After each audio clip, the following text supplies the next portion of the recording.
Now, we've mentioned a few penalties in this one, Ruby. Now, something that I wasn't really aware of before we started chatting before the show started was that the drivers actually asked for the stewards to be more harsh on this. And to be fair, they've listened. So again, another 10-second stop go, this time for Liam Lawson being released with his wheel not attached to his car properly.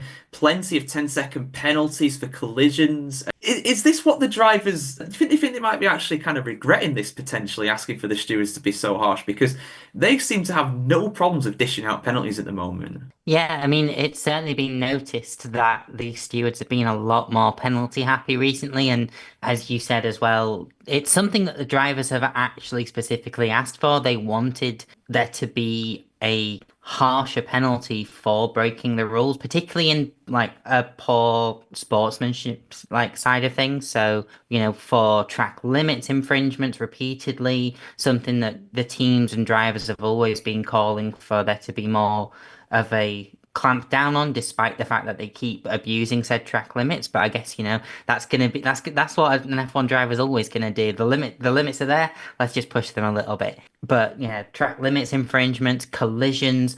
Obviously, we saw so much with the 5 second penalties that it was just so easy for a driver to push someone off the road and just put the foot down and just get some time between you and your rival that you've just ruined the race of. Whereas 10 seconds is, of course, a bit, well, it's double the amount of time that you've got to then put that between you and your rival. So it does make sense that they're like making it a bit more harsh in that way. But as you say, now that they're being so penalty happy, it's like the Oprah meme of you get a penalty, you get a penalty, you get a penalty.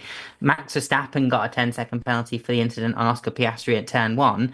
Piastri then got a 10-second penalty cancelling that out for his later incident hitting the back of Colapinto whilst the VSC was still, in the picture. So that kind of leveled it out. But, you've got to put a proper penalty in place to make it so that you can't just strategically take a penalty and, sort it out yourself. A 10-second stop and go penalty that we saw as well for Liam Lawson. That's an operational thing, like releasing a car in an unsafe condition. Like that's got to be one of the harshest penalties that you can get. But I think we've seen incidents that should have probably been given that level of severity of punishment that obviously got something like maybe a reprimand or even a 5 second penalty.